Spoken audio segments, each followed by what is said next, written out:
Hello, myself Saurabh Naskot, Assistant Professor of Chemistry at Gargi Memorial Institute of Technology. In my previous lecture, I discussed about atomic and molecular structure, lecture 1. Today, I will continue second lecture of atomic and molecular structure. আগের দিন আমরা question number 3 পর্যন্ত discuss করেছিলাম। আজকে question number 4 থেকে start করছি। What are the roles of silicon and germanium in a semiconductor? Semiconductor A silicon germanium এর role কি? In pure state, germanium is poor conductor. মানে যখন পিওর স্টেটে থাকে, জার্মেনিয়াম একা একা থাকে, এর সাথে কোনো কিছুকে মেশানো হয় না ইম্পিউরিটি, তখন জার্মেনিয়াম কেমন না পুয়ার কন্ডাক্টর অফ ইলেকট্রিসিটি, মানে বেশি ইলেকট্রিসিটি কন্ডাক্ট করতে পারে না। However, due to doping of impurity, germanium exhibits semiconductivity. এইবার জার্মেনিয়ামের মধ্যে তুমি বাইরে থেকে যদি কোনো ইম্পিউরিটিকে ডোপ করো, মানে অ্যাডিশন করো, তাহলে কি করতে পারে? জার্মেনিয়াম সেমিকন্ডাক্টিভিটি শো করতে পারে। Doping of small amount of group 13 element, group 13 মানে যাদের ভ্যালেন্স ইলেকট্রন 3টে থাকে, যেমন বোরন, অ্যালুমিনিয়াম, আর গ্রুপ 15 মানে ভ্যালেন্স ইলেকট্রন 5টা থাকে, যেমন nitrogen, phosphorus, arsenic, antimony, bismuth. এইগুলোকে যখন আমরা ডোপিং করবো, মানে অ্যাডিশন করবো পিওর এই জার্মেনিয়ামের মধ্যে, তখন কি হয়? ইমপ্রুভস দেয়ার ইলেকট্রন কন্ডাক্টিভিটি অ্যাপ্রিসিয়েবলি। এই জার্মেনিয়ামের ইলেকট্রিক্যাল কন্ডাক্টিভিটিকে অনেকটাই বাড়িয়ে দেয় এইগুলো অ্যাডিশন করার পর। ইন টেট্রাভ্যালেন্ট জার্মেনিয়ামের চারপাশে 4টে ইলেকট্রন থাকে বলে ভ্যালেন্সে, সেই জন্য টেট্রাভ্যালেন্ট বলা হয়।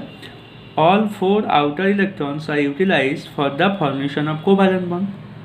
এবার দেখো গ্রুপ 13 অ্যাডিশন করলে কেমন করে জার্মেনিয়ামের সেমিকন্ডাক্টিভিটি বাড়িয়ে দেয়, আর গ্রুপ 15কে অ্যাড করলে কীভাবে ওর সেমিকন্ডাক্টিভিটি ইনক্রিজ করে। প্রথমে আমরা দেখব গ্রুপ 15কে অ্যাডিশন করছি। এখানে দেখো আমরা মনে করো ফসফরাস, আর্সেনিক, অ্যান্টিমনি, বিসমাথ যে কোনো একজনকে ইনকর্পোরেট করব আমরা জার্মেনিয়ামের ক্রিস্টালের মধ্যে। ওকে, তাহলে কি হচ্ছে গ্রুপ 15 এলিমেন্টস, আর এগুলো পিওর জার্মেনিয়াম বা পিওর সিলিকন নিতে পারো, যা ইচ্ছে নিতে পারো। এইবার কি হয়? জার্মেনিয়ামে 4টে ইলেকট্রন থাকে, আর তোমার অ্যান্টিমনির কাছে কতটা ইলেকট্রন থাকে? 5টা ইলেকট্রন, কারণ পেন্টাভ্যালেন্ট বলছিলাম ওই জন্য। তাহলে এর যে 4টে ইলেকট্রন ছিল, 4টে ইলেকট্রন জার্মেনিয়ামের সাথে এইভাবে কোভ্যালেন্ট বন্ডে পার্টিসিপেট করলো। আর এর যে একখানা এক্সট্রা ইলেকট্রন ছিল, সেই ইলেকট্রনটা এবার কী করতে পারে? ভ্যালেন্স ব্যান্ড থেকে কন্ডাকশন ব্যান্ডে জাম্প করতে পারে, ফলে ইলেকট্রিক্যাল কন্ডাক্টিভিটি শো করতে পারে। ফলে আমরা যখন জার্মেনিয়ামের ক্রিস্টালের মধ্যে এই অ্যান্টিমনিকে ডোপিং করব বা ইনকর্পোরেট করব, তখন কি হয়? পিওর জার্মেনিয়ামের ইলেকট্রিক্যাল কন্ডাক্টিভিটিটা ইনক্রিজ করে। আর এখানে এই যে current is carried out by this electrons, এই ইলেকট্রনটা এক জায়গা থেকে অন্য জায়গায় যায় বলেই কারেন্ট ফ্লো হয়। সেই জন্য এই টাইপের সেমিকন্ডাক্টরকে আমরা কী বলি? N type semiconductor. কেননা নেগেটিভলি চার্জ ইলেকট্রনস এটার জন্য রেসপন্সিবল, ওই জন্য ওকে বলা হয় এন টাইপ সেমিকন্ডাক্টর। তাহলে গ্রুপ 15টা বুঝতে পারলে। এবার গ্রুপ 13-এর ক্ষেত্রে কী হয় দেখো। গ্রুপ 13 একটা এক্সাম্পল দাও। মনে করো boron, aluminium, gallium, indium, thallium, যে কোনো একজনকে নেবেন। একে কী করছি? এবারে জার্মেনিয়ামের ক্রিস্টালের মধ্যে ইনকর্পোরেট করছি। এর ভ্যালেন্স ইলেকট্রন কখনো থাকে? গ্রুপ 13 মানে 3টে ভ্যালেন্স ইলেকট্রন থাকে। তাহলে 3টে ভ্যালেন্স ইলেকট্রন এইভাবে এদিকে একটা ইউজ করলো কোভ্যালেন্ট বন্ড ফর্মেশনে, উপরের দিকে একটা ইউজ করলো, আর এইদিকে একটা ইউজ করলো।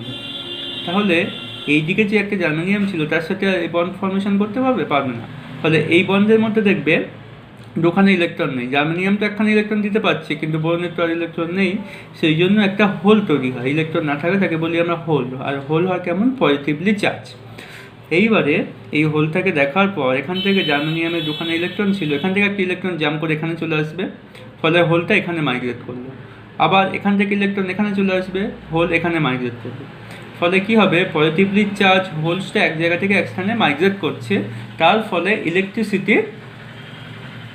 ইলেকট্রিসিটি প্রবাহিত হবে। তার মানে কি হচ্ছে? এখানে current is carried out by positively charged holes, ওই জন্য P means positively charged. That's why this type of semiconductor is called P-type semiconductor.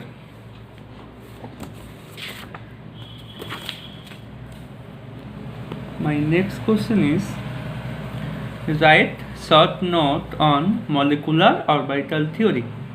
Molecular orbital থিওরিকে অনেক সময় শর্ট ফর্মে লেখা থাকে, দেখবে MOT। MOT মানে হচ্ছে M মানে মলিকুলার অরবিটাল থিওরি।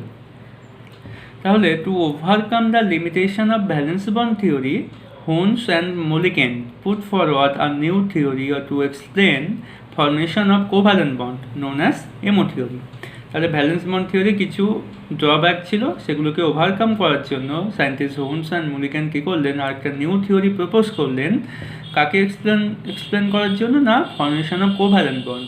এ একটা ইলেকট্রন দিল, ও একটা ইলেকট্রন দিল, যে কোভ্যালেন্ট বন্ড হয় তাকে এক্সপ্লেন করার জন্য এই মলিকুলার অরবিটাল থিওরিটা এসছে। এবার মলিকুলার অরবিটাল থিওরি কয়েকটা ফিচার্স সম্বন্ধে আমরা ডিসকাস করব।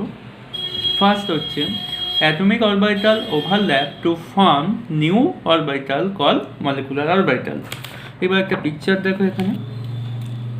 আচ্ছা, এখানে দেখো, এ হচ্ছে কার্বনের অ্যাটমিক অরবিটাল। সিঙ্গেল যখন কার্বন অ্যাটম থাকে তার যে অরবিটাল তাকে বলি অ্যাটমিক অরবিটাল। এ হচ্ছে অক্সিজেনের অ্যাটমিক অরবিটাল। এইবারে এ আর এ যখন ওভারল্যাপ করবে একে অপরের সাথে, তখন আমরা কী পাবো? দুটো মলিকুলার অরবিটাল পাবো। ওকে, তাহলে এই মলিকুলার অরবিটাল দুটো কাজ ছিল, এটা কিন্তু কার্বনের নয় বা অক্সিজেনের নয়, এটা হচ্ছে সিও যখন ওভারল্যাপ করে গেছে, মানে এ আর এ একে অপরের সাথে ওভারল্যাপ এইভাবে টুইস্ট হয়ে গেছে, তখন আমরা মলিকুলার অরবিটালগুলো পাবো। নেক্সট পয়েন্ট কী বলছে দেখো, the number of molecular orbital formed is equal to the number of atomic orbital combined.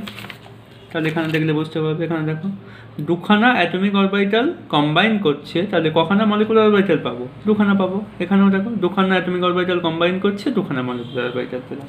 Okay, 3 number point বলছি দেখো, when two atomic orbital of two atoms combine to form two molecular orbital, one of them has lower energy and greater stability, তাকে কি বলি আমরা? Bonding molecular orbital.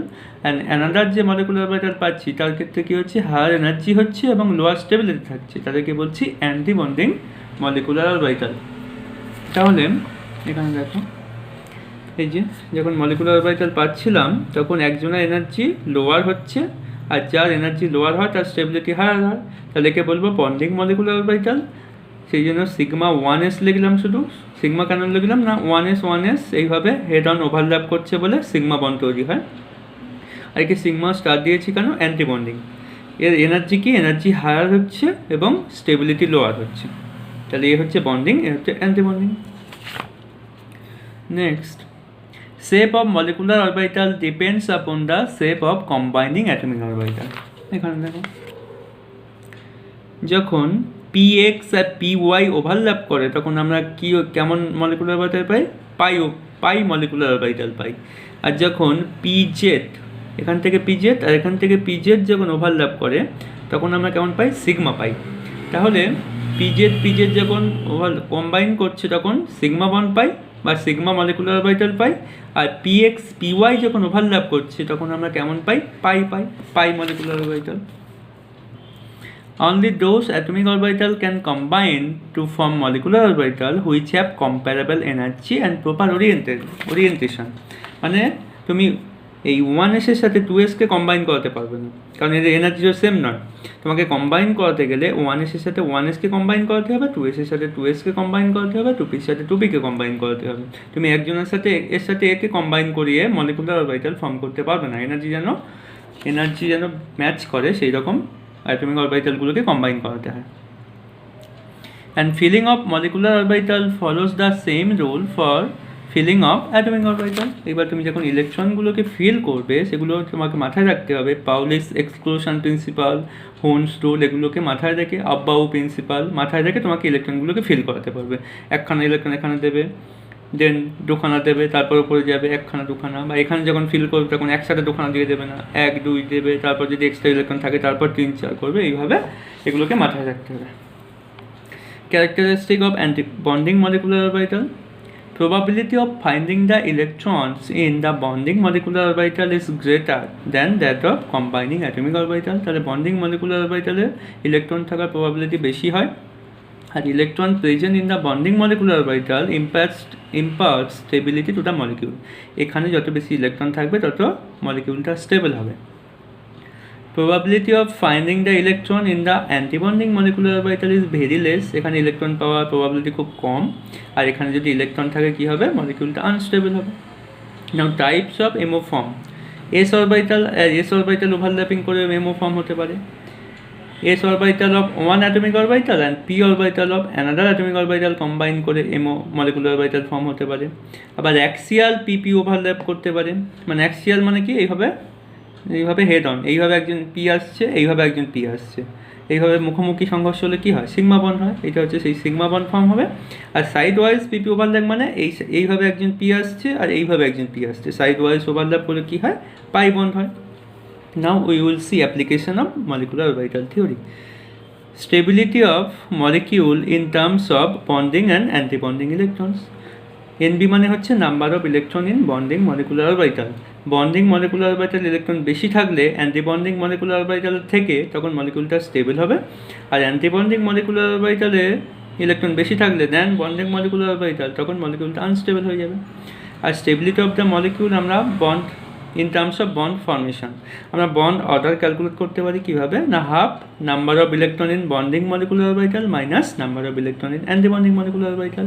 এইভাবে bond order যদি positive পাই বুঝবো মলিকিউলটা stable, আর bond order negative বা zero হয়ে গেলে মলিকিউলটা কী হয়ে যাবে, আনস্টেবল হয়ে যাবে। নেচার অফ বন্ড, যদি বন্ড অর্ডার ক্যালকুলেট করে দেখো 1 হচ্ছে তখন বুঝবে ওদের মধ্যে কী বন্ড আছে, সিঙ্গেল বন্ড আছে। বন্ড অর্ডার ক্যালকুলেট করে 2 হচ্ছে তখন বুঝবে ডাবল বন্ড আছে, আর 3 হলে ট্রিপল বন্ড আছে। আর ম্যাগনেটিক প্রপার্টিস মানে কি, if all the electrons in the molecules are pair it is called diamagnetic. On the other hand, if the molecule has some unpaired electron it is called paramagnetic. এটা কিছুই না, simply এইরকম, electron যদি একটা অরবিটালের মধ্যে দুজন এইভাবে থাকে তাকে বলবে ডায়াম্যাগনেটিক, আর একজন করে থাকে তাকে বলবে প্যারাম্যাগনেটিক। আমরা এখান থেকে আবার ম্যাগনেটিক মোমেন্ট ক্যালকুলেট করতে পারি, ফর্মুলা হচ্ছে √n/n+2 bm। bm মানে বোর ম্যাগনেটন, যেটা হচ্ছে ম্যাগনেটিক মোমেন্টের ইউনিট, আর n মানে হচ্ছে number of unpair electrons. In my next lecture I will continue this atomic and molecular structure. Thank you.